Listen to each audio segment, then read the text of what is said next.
Good morning, students. Here I am continuing chapter 3rd, that is more on SQL. Yesterday we have seen in this chapter how we can insert our data in a table and how we can update our data of a table, and third one is how we can delete our data from a table.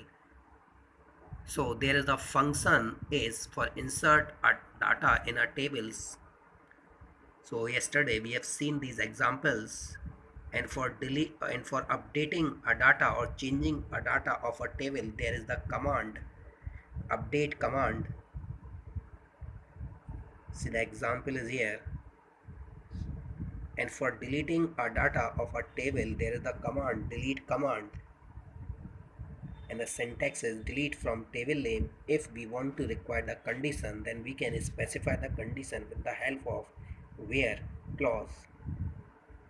So in the first one, delete from employee, all the data will be deleted from employee table, whereas in second, delete from employee where department number equal 10. So all the rows will be deleted of employee table of department number 10.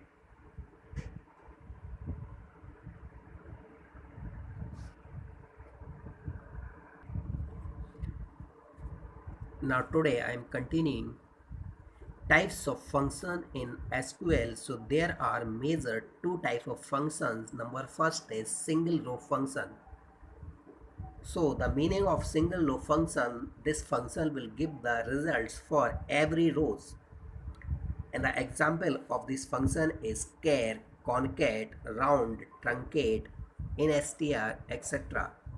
So this type of function with single row at a time, it return the result for each row. And the second category of function is a multi-row function, and the another name of this function is also called a aggregate function. This function returns the single result from more than one rows. So the example of these functions are sum will be calculated from more than one row, average, count, and so on.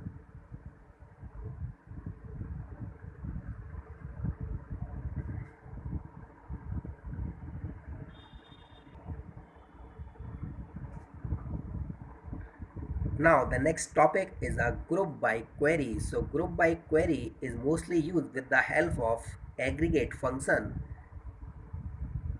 It is used with multiple rows functions. So we can make a group of columns which having similar type of values. So just see the example is here. Select department number, sum, salary from employee table and the group by department number. So in this query, system will display the department number and sum of each department. Suppose there is a 3 department in the employee table such as 10, 20 and 30. So this will be print first the 10 and sum of salary of all the rows of department number 10, second 20 and sum of salary of all the rows of department number 20 and so on. Another example we can take, select job sum salary from employee table group by job. So here we are calculating the sum of salary on the basis of job. So it is compulsory that more than one times value should be come in the required column, which is on group by clause.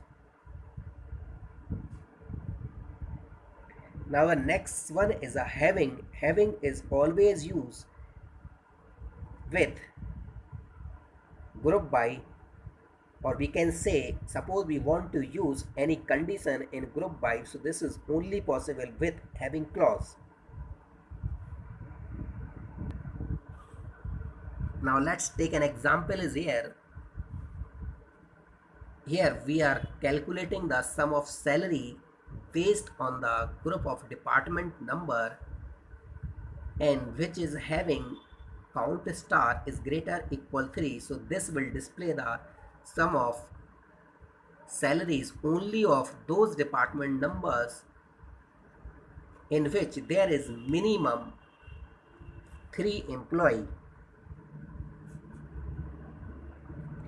In second case, so this will show the department number and the number of rows and the sum of that rows from employee table, that is based on group on department number, and the condition is same as the above. So this will display the department number, number of rows, and the sum of salary of department number which is having at least 3 employee in their department.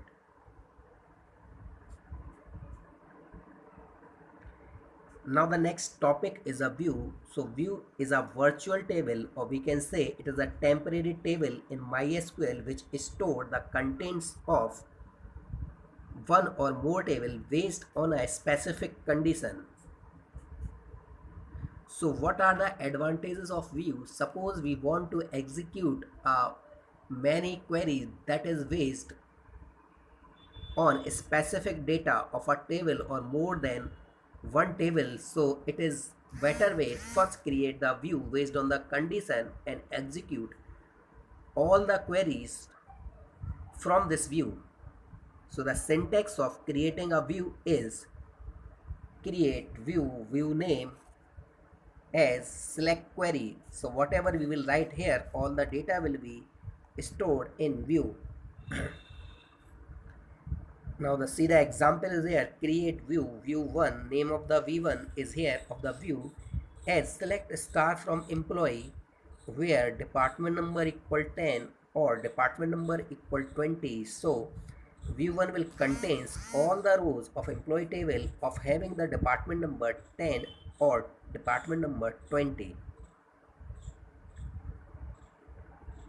In this example, we are creating the view v2 as select star from employee and department table. So here we are creating a view from two tables, and on the above statement we are creating a view only from one table.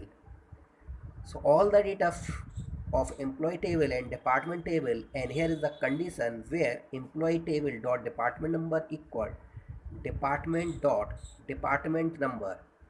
So all the matching record of employee and department table will be stored in view2.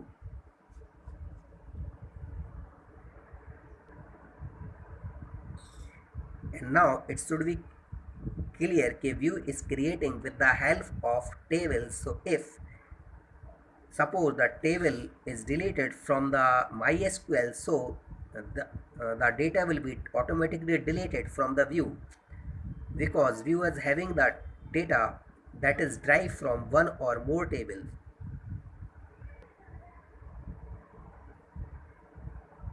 And now suppose we want to delete a view, so there is a command that drop view and view name. This may be a v1 or v2. Now the next topic is a subquery. So query is inside a query is called a subquery. Query inside a query is called a subquery. Here, now see the example. Here we want to find the second highest salary of employee table. So what will be the query? Select the maximum salary from employee where salary is less than select maximum salary from employee. This is called outer query and this is called the inner query. So first there will be execute inner query. So the result of this will be the maximum salary of. So here system will calculate the highest salary of employee table, and this will become here, and in second time the result of outer query will be the highest salary from the employee table which is less than first highest salary of employee table. So the result of this will be the second highest salary of employee table.